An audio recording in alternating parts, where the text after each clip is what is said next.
Oi pessoal, tudo bem? A gente voltou para mais uma aula de eletrodinâmica e na aula de hoje a gente vai falar sobre a segunda lei de Ohm. Da mesma forma que a aula passada, essa é uma aula muito importante, uma aula tranquila da gente entender, só que com alguns detalhes para a gente prestar atenção, tá certo? Vamos lá então, vamos começar.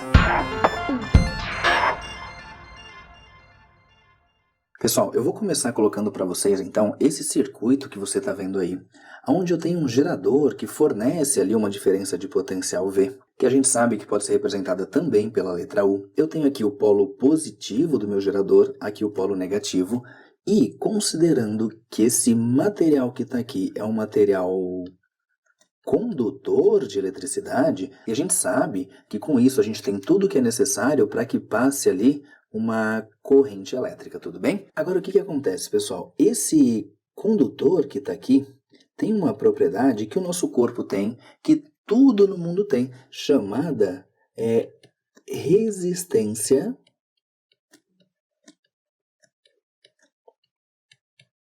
elétrica. E a gente já estudou sobre resistência elétrica há 2 aulas atrás. E a segunda lei de Ohm é o que vai permitir a gente encontrar a resistência elétrica desse condutor que a gente tem aqui, tudo bem? Bom, a ideia é a seguinte, a gente tem ali um condutor, que eu vou representar de novo para vocês ali embaixo, e a resistência elétrica dele vai depender basicamente de algumas características. Que características que são essas? Do material que esse objeto é feito, então vamos anotar aqui, material. Vai depender também da temperatura que esse material vai estar. Olha, mas como assim temperatura? Pessoal, olha só, se a gente voltar lá nas aulas de termologia, a gente aprendeu o quê? Que os átomos, que as moléculas de um corpo, eles não são completamente parados, eles sofrem uma certa vibração, eles têm um grau de agitação, e a gente estudou lá que esse grau de agitação tem a ver com a temperatura, ou seja, quanto maior a temperatura do corpo, mais as moléculas vibram. Então, no caso de um metal, por exemplo, que a gente tem os elétrons livres sendo os responsáveis por transmitir eletricidade de um ponto ao outro. O que vai acontecer? Conforme esses elétrons se deslocam, vai ser natural que eles venham a colidir com os átomos e moléculas no meio do caminho. Aí, quanto maior for o grau de vibração, de agitação desses átomos e moléculas, vai ser natural que nos metais, por exemplo, venha a ser mais difícil que esses elétrons consigam passar pela estrutura cristalina do material. Ou seja, a temperatura vai influenciar no quanto o material dificulta a passagem dos elétrons, tá certo? Mas já já a gente volta nesse termo aí. E a gente também tem um outro fator importante, que é a questão das dimensões do nosso condutor. Então deixa eu anotar para você aqui as dimensões, tudo bem? E eu quero começar falando com vocês sobre uma grandeza que traz para a gente informação sobre o tipo de material e sobre a temperatura que esse material vai estar. A grandeza é a chamada resistividade elétrica, que a gente usa a letrinha grega ρ para representar. O que acontece? Você precisa lembrar de cabeça para as provas que você vai fazer que nos metais, que é o caso que eu citei para vocês antes ali, quanto maior a temperatura, maior é a resistividade elétrica. Agora, mas espera aí, por que você está falando ali dos metais e a gente não pode falar isso aí para todos os materiais?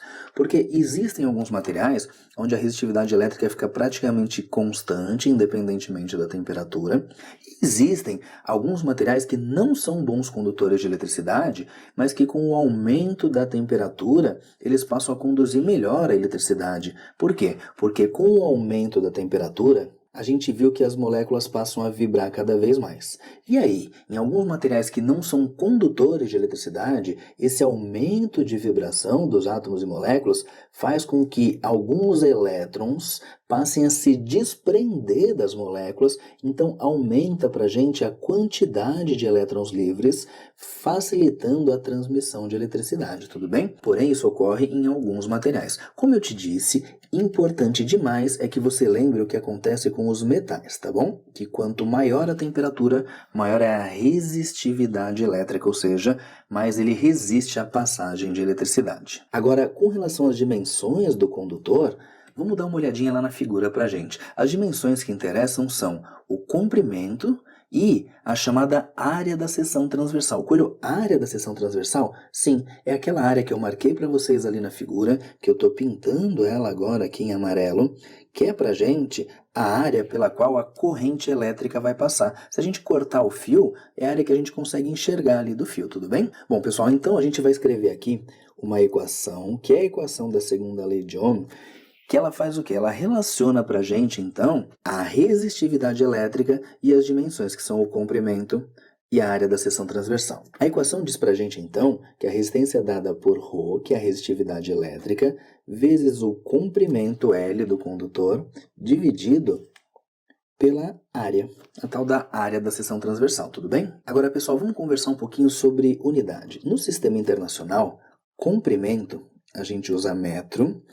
A gente pode usar também centímetro, pode usar milímetro e assim por diante. Área, no sistema internacional, a gente usa metro quadrado, pode usar também outras unidades como centímetro quadrado, milímetro quadrado e assim por diante. Resistência elétrica, a gente sempre usa a unidade Ohm, tudo bem? Agora, para a gente definir a unidade da resistividade elétrica, eu vou fazer o seguinte com vocês. Eu vou isolar o ρ nessa equação, vai ficar para a gente o seguinte, olha lá. O A que está dividindo vai lá para o outro lado multiplicando, então fica R vezes A. E o L que está multiplicando a resistividade vai lá para o outro lado dividindo. E aí, olha só, pessoal. Vamos escrever a unidade aqui. Resistência elétrica no sistema internacional é Ohm. Área no sistema internacional é metro quadrado. E comprimento no sistema internacional é metro. Então, para o sistema internacional, a gente pode escrever desse jeito que está aí para vocês, mas a gente também pode fazer uma simplificação, que é o ideal, né? Que fica para a gente, olha só, esse metro com o quadrado vai embora. Então, eu posso dizer para vocês que no sistema internacional, a unidade fica Ohm vezes metro, tá certo? Agora, eu queria muito que você cuidasse com uma unidade um pouquinho diferente que aparece nos exercícios. É muito comum aparecer pra gente da seguinte maneira, a unidade Ohm vezes milímetro quadrado dividido por metro. Pessoal, olha só. Essa unidade que eu acabei de escrever para vocês não é a unidade do sistema internacional, mas aparece muito, muito mesmo nos exercícios. Quando ela aparecer assim, você vai tomar um cuidado. Olha que a unidade te dá todas as dicas. Você não precisa e não deve se preocupar em transformar essa unidade aqui. Ela só está te dizendo o quê? Tá vendo aqui? Ohm. Então ela está te dizendo que você tem que usar a resistência elétrica em ohms. Agora, você está vendo aqui, milímetro quadrado? Ela está te dizendo aqui que na hora de fazer as contas, você teria que usar a área em milímetros quadrados, que é muito comum ele passar para a gente dessa forma, tudo bem? E ele também está te dizendo que, olha só, tá vendo o metro aqui na parte de baixo? Ele está te dizendo que o comprimento tem que ser dado em metros. Então, o que você vai fazer? Você vai deixar as unidades todas combinando umas com as outras. A unidade da resistividade tem que combinar com a da resistência, da área e do comprimento. E claro, né? Se for no sistema internacional, para a gente o que é sistema internacional? É metro para comprimento, é metro quadrado para área e é ohm para resistência elétrica, a gente vai usar direto ohm vezes metro, tudo bem? Então assim, não é difícil isso que eu te expliquei. A gente só tem que estar bem atento à questão das unidades. Agora eu vou fazer o seguinte, eu vou tirar todas essas informações que estão aí na tela para reescrever com vocês a equação da segunda lei de Ohm, que diz pra gente que R é igual a ρ vezes L sobre A, e a gente vai usar o que está escrito nessa equação para poder escrever bem direitinho o enunciado da segunda lei de Ohm. A ideia é a seguinte, o que a gente sabe aqui? Olha lá, que a resistência elétrica depende do material que o corpo é feito e da temperatura, e depende também das dimensões. Quando eu falo dimensão, eu falo de comprimento e a área da seção transversal, tá certo? Agora, a ideia é, qual é a relação entre resistência elétrica e o comprimento do meu condutor? Vamos lá? Eu sei o quê? Eu sei que quanto maior for o comprimento do condutor, maior é a resistência elétrica. Ou seja, eu posso dizer que a resistência elétrica é diretamente proporcional ao comprimento do condutor. Agora, qual é a relação entre a chamada área da seção transversal e a resistência elétrica? O que a gente percebe aqui, matematicamente falando? Que quanto maior a área da seção transversal, menor é a resistência elétrica. Então, eu posso dizer o quê? Que se a área aumenta, a resistência elétrica diminui, são inversamente proporcionais, ou seja, o dobro da área vai me dar a metade da resistência e assim por diante, tá bom? Então vamos anotar bem certinho o enunciado da segunda lei de Ohm. A segunda lei de Ohm afirma que a resistência de um condutor é diretamente proporcional ao seu comprimento e inversamente proporcional à área de sua secção transversal, tudo bem? E uma aplicação prática bem legal de você saber é sobre o resistor de um chuveiro que você tem representado aí. Vocês viram que eu coloquei para vocês aqui do lado um modelo de resistor de chuveiro. Claro que de uma marca para outra vai mudar o desenho, a forma como ele é colocado e tudo mais, mas o princípio de funcionamento é o mesmo. Num resistor de chuveiro, quando a gente vai escolher um banho mais quente ou um banho mais frio, a gente vai trabalhar o quê? Com o valor da resistência elétrica para conseguir fazer a água aquecer mais ou menos. O tanto que a água aquece a gente vai deixar para detalhar em outra aula quando a gente estudar potência elétrica. Mas por enquanto, a gente vai falar o que então? Que a gente consegue mudar o valor da resistência elétrica conectando pontos diferentes quando a gente vai mudar lá no nosso chuveiro para a opção verão, opção inverno, ou seja, para o banho ficar mais quente ou mais frio, tá certo? Bom, vamos anotar isso bem direitinho, vamos lá. Eu vou fazer o seguinte, eu vou chamar para vocês então esse aqui de contato A, esse contato de contato B e esse contato de contato C. Quando a gente tem o nosso chuveiro ligado à rede elétrica, a gente tem um dos contatos elétricos fixos nesse ponto e o outro contato elétrico é um contato variável. Que aí, quando a gente regula a chavezinha para verão ou para inverno no nosso chuveiro, ele vai estar conectado ou no B ou no C. Então a ideia é a seguinte, olha só. Quando eu vou determinar a resistência elétrica de uma ligação feita em A e B, eu vou pegar e vou fazer o quê? Eu vou usar a resistividade elétrica do material desse resistor, o comprimento, dividido pela área da seção transversal do fio. Agora, quando a ligação é em A e B, eu vou pegar o comprimento que existe entre A e B. E, quando eu quero determinar a resistência elétrica da ligação entre A e C, o que eu vou fazer? Eu vou pegar a resistividade elétrica do material, vezes o comprimento que existe entre os polos A e C, dividido pela área da seção transversal. Agora, o que a gente nota? Em qualquer uma das duas ligações, o material do qual o condutor é feito não muda, ele não se transforma em outro. Então, a resistividade elétrica é a mesma.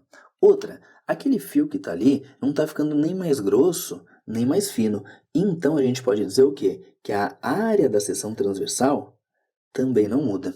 Agora, o que é nítido para a gente que muda é o comprimento. Por exemplo, olha lá, quando eu tenho uma ligação entre A e B, o comprimento é esse que está aqui. Então, eu vou anotar aqui ó, que o comprimento é o comprimento AB. Agora, quando eu tenho uma ligação feita entre os pontos A e C, o que a gente nota ali? A gente nota que o comprimento é tudo isso aqui. Então, esse é o comprimento quando a ligação é A e C. E é nítido para a gente o quê? Que, como o comprimento AC é maior do que o comprimento AB, a resistência elétrica AC é maior do que a resistência elétrica AB, tudo bem? Então, essa é a conclusão importante que a gente consegue tirar a partir da equação da segunda lei de Ohm. Daí você vai me perguntar, poxa, Coelho, mas espera aí, então qual das duas posições AB e AC vai ser a posição verão e qual delas vai ser a posição inverno? Na verdade, para te responder isso, a gente vai ter que esperar a aula sobre potência elétrica, tá certo? Por enquanto, basta a gente saber comparar as resistências elétricas. Agora eu quero conversar com vocês sobre reostato. O que é o reostato? O reostato é um resistor onde a gente pode ir lá e regular a resistência elétrica, como acontece, por exemplo, ali na situação do chuveiro, tá certo? E aí a gente vai usar um símbolo para isso. A gente aprendeu que o símbolo para resistor é para gente uma linha com um zigue-zaguezinho, ou era para gente uma linha, né, com um símbolo como esse. E aí a gente indicava para gente ali que é um resistor. O reostato é um símbolo muito parecido, só que como eu posso regular, eu vou representar ali junto como se fosse um ponteiro. Então dá uma olhada nos símbolos que eu pus para vocês aqui. Eu tenho dois reostatos de resistência elétrica R, é uma resistência elétrica variável, e esse símbolo que a gente usou aqui, essa setinha que está colocada aqui, é como se fosse um ponteiro. É só para dar a ideia que o valor da resistência elétrica pode ser regulado, tudo bem? Então apareceu dessa forma para você, você já sabe isso, que é um resistor onde você pode mudar o valor da resistência elétrica. E de que forma a gente muda? Exatamente como a gente fez nesse exemplo aqui, mexendo no comprimento do resistor, tudo bem? Agora vamos usar tudo isso que a gente estudou na aula de hoje para resolver uns exercícios. Exercício 1. O engenheiro eletricista, ao projetar a instalação elétrica de uma edificação, deve levar em conta vários fatores de modo a garantir principalmente a segurança dos futuros usuários. Considerando um trecho da fiação com determinado comprimento que irá alimentar um conjunto de lâmpadas, avalie as seguintes afirmativas. 1. Quanto mais fino for o fio condutor, maior será a sua resistência elétrica. Bom, para a gente analisar esse item, vamos escrever que R é igual a ρ vezes L sobre A, tudo bem? Ele disse ali, quanto mais fino. Pessoal, mais fino para a gente significa um fio de área de seção transversal menor. Quanto mais fino ele for, menor é essa área. E aí, quanto menor essa área, maior é a resistência elétrica. Então, o item 1 é verdadeiro, tudo bem? Item 2. Quanto mais fino for o fio condutor, menor será sua resistividade. Pessoal, cuidado, né? Olha só, ele falou que quanto mais fino for o fio condutor, menor será sua resistividade. Uma coisa é resistividade elétrica, resistividade é o ρ. E a resistividade, a gente aprendeu que está relacionada com o material e com a temperatura. Então, a resistividade não é alterada com o diâmetro do fio, com o fato do fio ser mais fino ou mais grosso. Por isso, esse item 2 está falso. E cuidado, muito cuidado com uma análise errada. Tá? Eu vou destacar bem para você aqui. É aquela pessoa que pega essa equação, isola o ρ, escreve que ρ é igual a R vezes. Traz o A lá para o outro lado multiplicando, R vezes A dividido por L. Daí a pessoa olha para a equação, para e pensa assim, opa, mas espera aí, quanto menor a área, menor é o ρ. Gente, matematicamente isso aqui fecha, mas por isso que a gente tem que saber a ideia conceitual. Ou seja, eu tenho uma equação aqui, onde o valor de R depende sim da área. A resistividade não. A resistividade é uma grandeza que depende do material e da temperatura. Então, a gente vai dizer que esse item aqui está errado. Essa análise não pode ser feita, tudo bem? Por isso que o item 2 é falso. E olha lá o que diz o item 3, perigoso também, né? Ó, diz pra gente que quanto mais fino for o fio condutor, maior será a sua resistividade. Gente, quanto mais fino, maior vai ser a sua resistência, não a sua resistividade. Então, o erro está exatamente aqui. Eu não posso usar dessa forma, tá bom? Então, esse item 3 está errado também. E aí, somente a primeira é que era correta. Por isso que a nossa resposta é a letra A. Então, pessoal, fiquem muito atentos aos nomes que eles usam. Estão falando de resistividade ou resistência elétrica, tá? De novo, resistividade é uma propriedade que depende só do material e da temperatura que esse material vai estar. Exercício 2. Um fio metálico tem resistência elétrica igual a 10 ohms. A resistência elétrica de outro fio de mesmo material com o dobro do comprimento e o dobro do raio da seção transversal é... Pessoal, olha só. A resistência elétrica do primeiro condutor que ele falou é 10 ohms. Eu vou chamar para vocês de R1, tudo bem? Bom, o que a gente tem? A gente sabe que a resistência elétrica R1 é o quê? É a resistividade do material vezes o comprimento 1 dividido pela área 1. E ele quer saber da gente qual que vai ser a resistência elétrica R2 se a gente pegar um resistor que é feito do mesmo material. Então eu vou dizer para vocês que é a mesma resistividade elétrica. Eu vou chamar só de ρ aqui. Aí ele fala para a gente o quê? Ele fala que esse resistor vai ter o dobro do comprimento. Opa, peraí. Se antes o comprimento era L1, eu vou dizer para vocês que agora é 2 vezes L1. E ele diz para a gente ali por último o quê? Diz que ele tem o dobro do raio da seção transversal. Agora eu queria muito que você cuidasse com a palavra que ele usou. Ele falou que é o dobro do raio, não falou que é o dobro da área. E aí, pessoal, olha só. Raio não é a mesma coisa que área. Dá uma olhada nessa figura aqui do lado. Você está vendo uma circunferência. E por que uma circunferência? Porque um fio tem como seção transversal a área de uma circunferência. E você tem ali nessa figura a medida do raio. Lembra da fórmula que o Ferreto te ensina para calcular a área de uma circunferência? Está escrito ali para você que a área é dada por π vezes raio ao quadrado. Então foi dito para a gente o quê? Que o raio é o dobro. Mas se o raio é o dobro, a área não vai ser o dobro. Por quê? Porque a área depende do raio elevado ao quadrado. Então vamos anotar isso bem direitinho e vamos descobrir o que aconteceu com a área para poder resolver o exercício, tá certo? Vamos lá então, vamos continuar. A ideia é a seguinte então, pessoal, olha só, a área 1 é o quê? É π vezes o raio 1 ao quadrado. A área 2 vai ser pra gente π vezes o raio 2 ao quadrado. Só que essa informação aqui, que fala pra gente que é o dobro do raio, quer dizer pra gente então que o raio 2 é 2 vezes o raio 1. Então o que eu vou fazer? Eu vou escrever para vocês aqui ó, que a área 2 é igual a π vezes o raio 2 ao quadrado. O raio 2 é então 2 vezes o raio 1. Vamos continuar ali então. Área 2 é igual a π vezes 2 ao quadrado é 4 e raio 1 ao quadrado é R1 ao quadrado. Agora o que eu vou fazer? Eu vou pegar para vocês isso que está escrito aqui e vou rearranjar. O Ferreto diz para vocês que quando a gente tem um produto, a ordem dos fatores não vai alterar o resultado. Então eu vou escrever assim, ó. Vou escrever que a área 2 é igual, ao invés de π vezes 4, eu vou colocar 4 vezes π vezes o raio 1 ao quadrado. Agora, eu queria que você observasse aqui e chegasse a uma conclusão comigo. Olha lá, πr1 ao quadrado não é exatamente o que eu tenho aqui? Ou seja, πr1 ao quadrado é a área do fio 1. Então, eu vou escrever para vocês que a área 2 é igual a 4 vezes o quê? Vezes a área 1.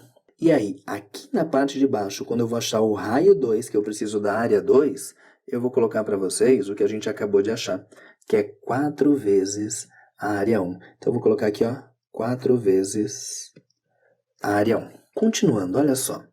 A resistência elétrica R2 é igual a mesma coisa que a gente fez agora há pouco. Vamos rearranjar essas informações. Então, eu vou trazer o 2 aqui para frente, vai ficar assim, ó, 2 vezes o vezes L1, dividido por 4 vezes a área 1. Agora, pessoal, olha só.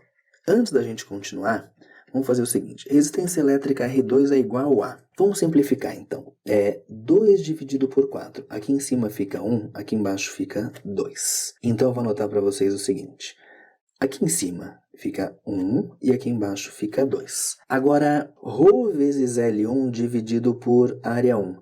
Você concorda comigo que o que está escrito aqui é exatamente o que está escrito aqui? E ρ vezes L1 sobre área 1, quem é? É a resistência R1. Então, eu vou anotar para vocês aqui, é resistência R1. Agora, vamos organizar isso ali um pouquinho melhor. Então, fica aqui R2 é igual a 1 vezes R1, é R1, dividido por 2. Seguindo, então, a resistência elétrica R2 vai ser para a gente R1. Quanto que valia R1? Ele deu para a gente que R1 é 10 ohms. Então, vamos anotar aqui 10 dividido por 2. E aí, a gente acha que a resistência elétrica R2 é 10 dividido por 2, vai dar pra gente 5 ohms. E essa é a resposta que a gente estava procurando. Por isso que o gabarito é a letra D. E detalhe, pessoal, se a gente não tivesse feito essa análise da área, vendo que a área depende do raio ao quadrado, a gente encontraria como resposta a letra C. Porque aí, se a gente colocasse que dobra em cima e dobra embaixo, a gente ia simplificar 2 com 2 e ia chegar na conclusão que as resistências elétricas são iguais. Por isso que a gente tem que estar atento a esse detalhe, tudo bem? Quando ele vai falar para a gente sobre a área ou sobre o raio da seção transversal. Pessoal, e com isso a gente encerra então essa nossa aula sobre segunda lei de Ohm, e você percebeu, principalmente pelo segundo exercício, que é muito importante a gente cuidar com qual informação ele está trabalhando. Ele passou para a gente a informação do raio, a gente precisa relacionar raio com área. E lá no primeiro exercício, você percebeu também um trocadilho muito comum que eles tentam fazer para a gente, que é confundir a gente sobre o conceito de resistência ou de resistividade, que são propriedades diferentes, tá certo? Tchau e até a próxima aula.